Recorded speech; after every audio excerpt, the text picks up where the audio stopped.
It's not uncommon for executives to receive unsolicited calls from headhunters about job opportunities, and it happens for a good reason. According to Marc Savage of Cone Executive Search, pirated candidates make the best employees. He joins me now to explain. Good morning. Good morning, Carol. Pirated candidates, so you Yes. mean? People that we approach, and we don't use the word pirating as much because that implies that we hit them in the head and drag them off.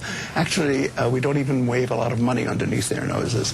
But we do know, as a matter of fact, that these people do make the best employees, primarily because they come out of the same industry as our client.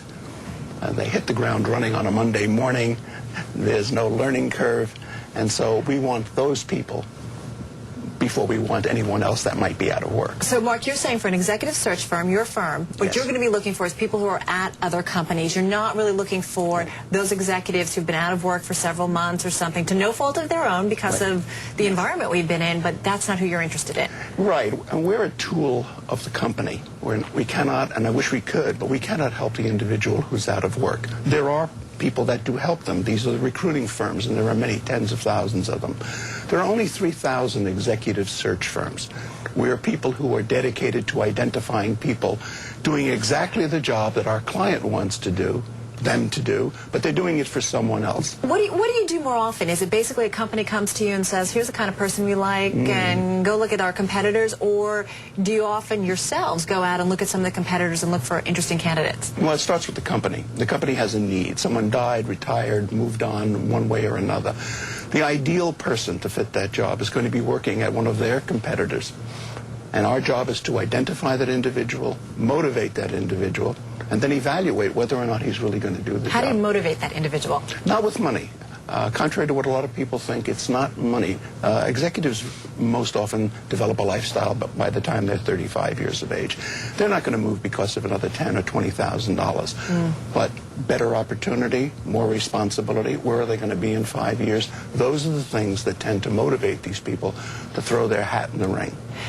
Interesting. I'm curious because you said typically, it'll start with the company and you go look at some of the competitors and you look at their employees. How often, though, do you maybe look for somebody outside an industry? Does that happen often? When we're forced to. If the industry is so small that we can't find someone who will accept this position, who has all the tickets, we would have to then go to an adjacent industry, something connected to it.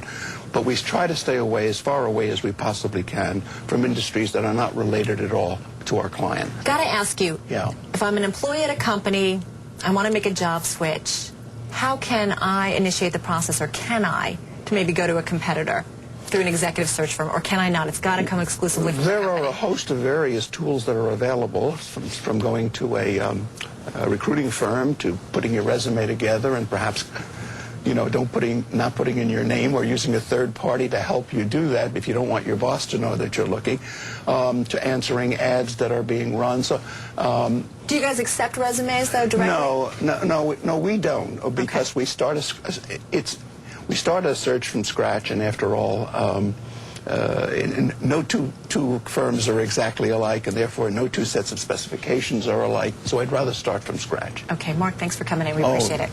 Welcome, I'm sure. You bet. We're talking there with Marc Savage. He's Director of Cone Executive Search. And that's going to do it for this edition of Bloomberg Small Business, but stick around. Bloomberg Personal Finance is coming up next.